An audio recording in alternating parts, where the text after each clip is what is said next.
नमस्कार मित्रांनो, मी मनोज आपल्या सगळ्यांचं स्वागत करतो आमच्या यूट्यूब चॅनलमध्ये. तर आज मित्रांनो, आज आपण बघणार आहोत the important terms which are started from the prefix that is iso prefix. ठीक आहे, तर आपण आज बघणार आहोत आयसो प्रिफिक्सने ज्या सुद्धा टर्म्स स्टार्टेड होतात. ठीक आहे, तर ह्या बेसिकली ह्या टर्म्स आपल्याला हायड्रोलॉजी सब्जेक्ट्समध्ये आपल्याला सापडतात की ज्या आयसो पासून ज्याही टर्म्सला आयसो प्रिफिक्स लागतं, बरोबर. तर त्या सगळ्या टर्म्स आपण आज इथे बघणार आहोत. तर आपल्याकडे टोटल 11 टर्म्स आहेत. ठीक आहे, तर ह्या वेगवेगळ्या टर्म्स आपल्याला वेगवेगळ्या सब्जेक्ट्समध्ये सुद्धा सापडतील, पण मोस्ट ऑफ द आपल्याला हायड्रोलॉजी आणि इरिगेशनमध्ये तसंच सर्वेमध्ये सुद्धा काही टर्म्स सापडतील, किंवा मग FM फ्लुइड मेकॅनिक्समध्ये सुद्धा आपल्याला काही टर्म्स ह्या सापडतील. ठीक आहे, तर चला तर बघूया कोणत्या इम्पॉर्टंट टर्म्स आहेत. आणि जर तुम्ही बघितलं, आपण ते बघूच की ज्या ज्या टर्म्स आता येतील कंटिन्युअसली त्या आपल्या कोणत्या एक्झाम मध्ये आलेल्या आहेत त्या सुद्धा मी तुम्हाला सांगणार आहे. तर स्टार्ट करूया आपल्या फर्स्ट टर्म्स. बघा, पहिली टर्म जी आहे ती म्हणजे आपली isohyets. Okay, so what is mean by the isohyets? बघा, याच्यामध्ये प्रिफिक्स तुम्हाला सापडले आयसो. ठीक आहे, तर बेसिकली फर्स्ट आपण समजून घेऊया व्हॉट इज मीन बाय आयसो. तर आयसो जर बघितलं तर आयसोचा मीनिंग होते इक्वल. ठीक आहे, आपल्या सगळ्यांनाच माहिती आहे जनरल मीनिंग आहे आयसो मीन्स काय, इक्वल. फक्त आपल्याकडे काय असते, आपल्याकडे जो टर्म्स आहे ते आपल्याकडे कमी आहेत. तर या व्हिडिओमध्ये मी तुम्हाला मॅक्झिमम ज्या टर्म्स माझ्याकडे होत्या, माझ्याकडे जो डाटा अवेलेबल होता तो मी तुम्हाला देण्याचा प्रयत्न करतो. ठीक आहे, तर बघूया आयसो मीन्स काय, what is iso. So iso means equal. तर फर्स्ट टर्म काय असेल आपल्याला, आयसो हाईट. ठीक आहे, what is mean by the isohyet? The line joining point of equal precipitation. Okay, what is meant by isoheight? The line joining point of equal precipitation. बरोबर. म्हणजे isoheight म्हणजे काय, अशी लाईन. आता ह्या lines कुठे असतात, basically these lines are plotted on the chart. ठीक आहे, चार्ट किंवा ग्राफवर ज्या काही लाईन्स असतात की जे इक्वल प्रेसिपिटेशन जर आलं तर ती लाईन कोणती असेल, सरळ आपली आयसोहाइट. बघूया second term is nothing but your isobar. ठीक आहे, परत आयसो आहे, त्याला prefix काय आहे आपला iso. What is the next, that is bar, isobar. What is my isobar? The line joining point of equal pressure और vertical stress. Okay, the line joining point of equal stress और vertical stress और pressure. आपल्याला माहित आहे the unit of pressure is nothing but bar. बरोबर, त्याच्यावरूनच हे आपली टर्म्स तयार झालेली, that is your isobar. What is my isobar? The line joining points of equal pressure और वर्टिकल स्ट्रेस. ठीक है, what is the third is nothing but your isobath. What is this is the isobath. Isobath म्हणजे काय, the line joining point of equal depth of water in sea. What is this? It represent the equal depth of water in sea. बघा, जे keywords आहेत त्यांच्या खाली मी underline करतो, जसं height related with precipitation, bar related with pressure and vertical stress, bath related with the equal depth of water in sea. Okay, what is the next? That is your isohaline. बघा काय येते तर haline. Okay, the line joining point of equal amount of salinity or concentration.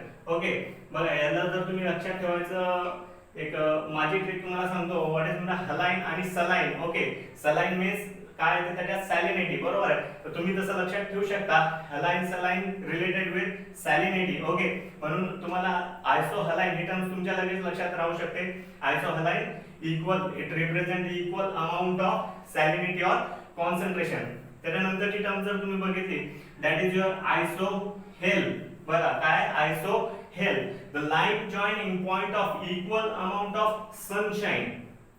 What is this? The line joining point of equal amount of sunshine. बघा, आता या टर्मला लक्षात जर ठेवायचं, हेल.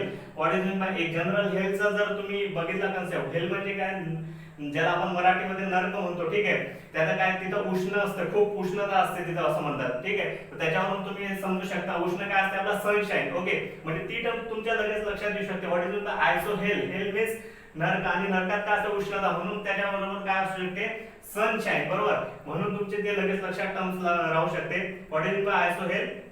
The line joining point of equal amount of sunshine. ठीक आहे, आपल्याला फक्त आपल्या टर्म्स लक्षात ठेवायला पाहिजे. ठीक आहे, त्याच्यासाठी ट्रिक्स तुम्ही काही पण वापरू शकता, आणि ट्रिक तयार केल्याशिवाय आपल्याला पर्याय नाही, कारण की आपले जे कॉम्पिटिटिव्ह असतात त्याच्यामध्ये आपल्याला प्रामुख्याने ट्रिक्स ह्या लावाव्याच लागतात. कारण की डाटा आपल्याला, स्टॅटिक डाटा आपल्याकडे इतका असतो की तो पूर्णच्या पूर्ण डाटा तर ते ट्रिक कोणाची असेल, तुम्ही स्वतःही तयार करू शकता किंवा तुमच्या मित्रांचे असतील, तुम्ही त्या ट्रिक सुद्धा एकमेकांना शेअर करू शकता, पण त्या केल्याशिवाय आपल्याला पर्याय नाही. बघा तुम्ही जे सक्सेसर असतील, जे आपले ज्यांनी सुद्धा क्लास 1 PWD वगैरे घेतले असतील, त्यांचे इंटरव्ह्यूज वगैरे जर तुम्ही बघितले असतील तर तुम्हाला सापडतील की त्यांनी सुद्धा ट्रिक्सच्या आधारे स्टॅटिक डाटा लक्षात ठेवलेला आहे. कारण की डाटा खूप असतो आणि शेवटी आपण काय काय स्टोअर करून ठेवणार, तर त्याच्यासाठी आपल्याला काही ना काही ट्रिक्स या लावावाच लागणार आहे. ठीक आहे, तुम्ही या ट्रिक्स यूज करा किंवा तुमच्या ट्रिक्स सुद्धा तुम्ही फॉलो करू शकता. ठीक आहे, what is the next term, that is nothing but your आयसोथर्म.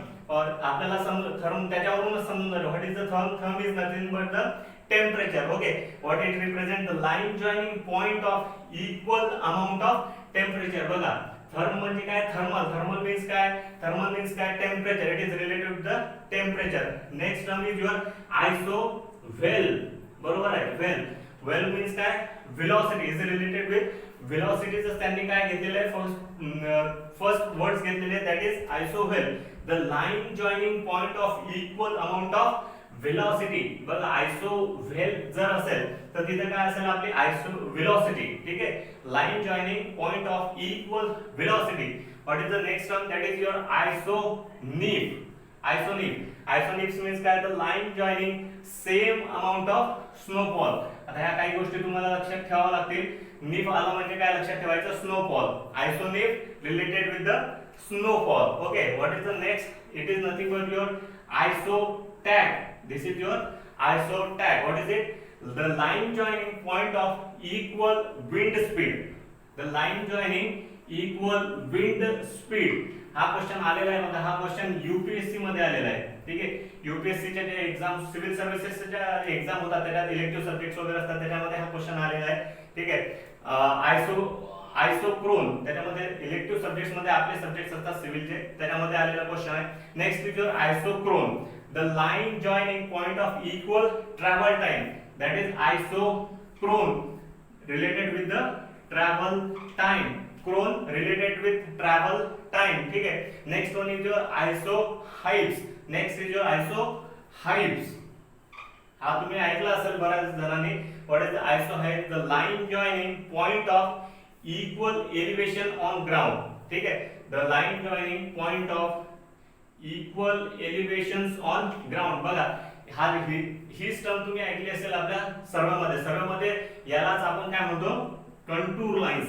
ठीक आहे, यालाच आपण काय म्हणतो, कंटूर लाईन, किंवा याला आणखी आयसो हाइट सुद्धा म्हटले जाते. This is your iso height, HEI, that is your isoheight. बघा isoheightsला तीन नाव सापडले आहेत. इधर first one is your isoheight, second is your contour lines and third one is your isoheights. ठीक आहे, what is it, the line joining point of equal elevation on ground. ठीक आहे, तर बघूया आपण नेक्स्ट बघूया आपले इन्स्ट्रुमेंट. हायड्रोलॉजी मध्ये कोणकोणते इन्स्ट्रुमेंट्स आपल्याला वापरले जातात आणि ते कोण इन्स्ट्रुमेंट आणि ते काय मेजर करतात. ठीक आहे, काय मेजर करण्यासाठी कोणतं इन्स्ट्रुमेंट वापरलं जातं ते आपण बघणार आहोत. तर चला मित्रांनो बघूयात आपण important measuring device in hydrology.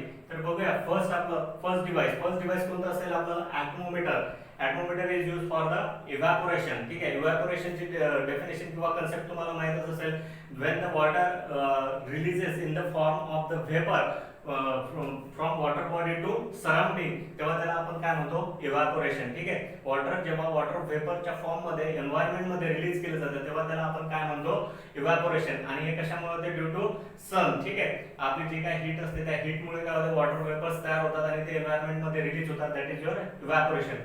Second आपले डिव्हाइस असेल, that is your phytometer. Phytometer is use for the transpiration. आता ट्रान्सपिरेशन म्हणजे काय ते पण तुम्हाला माहितच असेल की जेव्हा वॉटर वेपर्स हे सराउंडिंग मध्ये रिलीज केले जातात, पण त्याचं मीडियम कोणतं असेल, तर मीडियम असेल फक्त आपले ट्रीज. ठीक आहे, ट्रीजचे जे पानं असतील, फुलं असतील, त्याच्यामधून जे काही वॉटर वेपर्स रिलीज केले जातात सराउंडिंग मध्ये, तेव्हा त्या इव्हॅपोरेशनला आपण काय म्हणतो, this is also one type of evaporation. ठीक आहे, त्याला आपण काय म्हणतो, ट्रान्सपिरेशन. ठीक आहे, त्यानंतरचं जर डिव्हाइस असेल ते असेल आपलं लेसिमीटर. ठीक आहे, लेसिमीटर कशासाठी यूज करतो आपण, तर इव्हॅपो ट्रान्सपोरेशन. ठीक आहे, आपण त्याला शॉर्ट मध्ये ET सुद्धा म्हणतो, ET.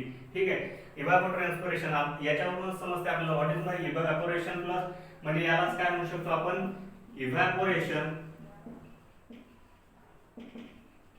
प्लस ट्रान्सपिरेशन, म्हणजे यात काय होत असेल, यात इव्हॅपोरेशन आणि ट्रान्सपिरेशन या दोघांचे ऍडिशन जे काही वॉटर रिलीज केलं जात असेल in the sense of in the form of the water vapour into the surrounding or into the environment, that is called as your evapotranspiration. म्हणजे याच्यामध्ये जे जमिनीवरून किंवा लँडवरून जे वॉटर वेपर्स जातात आणि जे ट्रीजच्या माध्यमातून सुद्धा, ट्रीजच्या पानांमधून फुलांमधून सुद्धा जे वॉटर वेपर्स सराउंडिंग मध्ये एन्व्हायरमेंट मध्ये रिलीज केले जातात, ठीक आहे, तर पूर्ण याला आपण काय म्हणू, इव्हॅपोट्रान्सपिरेशन. ठीक आहे. Fourth one is your infiltrometer. Infiltrometer ते कशासाठी यूज करतो आपण, तर ते इनफिल्ट्रेशन. ठीक आहे. जमिनीमध्ये जे पाणी इनफिल्टर होते, इनफिल्ट्रेशन होते, ते आपण कशामध्ये मोजतो, इनफिल्ट्रोमीटर. ठीक आहे. Fifth one is your hygrometers. ठीक आहे. This is use for the humidity. बघा, फिफ्थ आणि सिक्स नंबर हे दोन जे डिव्हाइस आहेत यामध्ये हमेशा कन्फ्युजन होते आणि आपल्याला मोस्ट ऑफ द एक्झाम मध्ये या दोन पैकी विचारल्या जातात. ठीक आहे. जर तुम्ही आपल्या जनरल एक्झाम्स बघितल्या, पीडब्ल्यूडी झालं, इरिगेशन, डब्ल्यूसीडी, या एक्झाम मध्ये या दोन टाइप्सचे यांच्यावर भरपूर वेळा क्वेश्चन विचारलेले आहेत. ठीक आहे. कारण ते कन्फ्युज होणार आहे. ठीक आहे. आपण आपल्या एक्झामच्या टेन्शन मध्ये असतो आणि त्याच्यामध्ये आपण हायग्रोमीटर आणि हायड्रोमीटर याच्यामध्ये आपण गोंधळ करून बसतो. ठीक आहे. एक्झाम मध्ये त्यांनी हायड्रोमीटर विचारलेले असतात आणि आपण काय करून देतो, आपण ह्युमिडिटी साठी लिहून देतो. ठीक आहे. तिथे तुम्हाला खूप लक्ष द्यायचं आहे. एक म्हणजे हायग्रोमीटर. ठीक आहे. The device hygrometer is used for humidity, बरोबर आहे. आणि hydrometer, the device use hydrometer is used for specific gravity. बघा, जिओटेक्निकल मध्ये तुम्हाला येते hydrometer.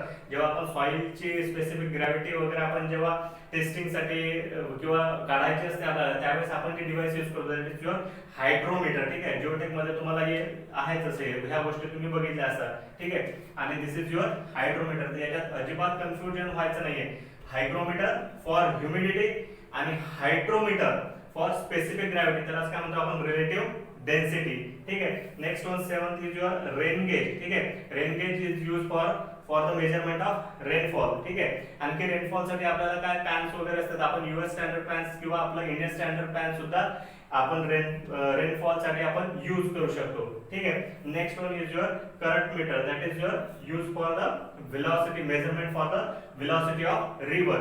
Current meter for velocity of river. ठीक आहे मित्रांनो, तर हे काय आपले महत्त्वाचे इम्पॉर्टंट डिव्हाइसेस आणि मेजरमेंट्स आहेत इन द आपल्या बेसिक हायड्रोलॉजी मध्ये, हायड्रोलॉजी आणि इरिगेशन मध्ये. ठीक आहे.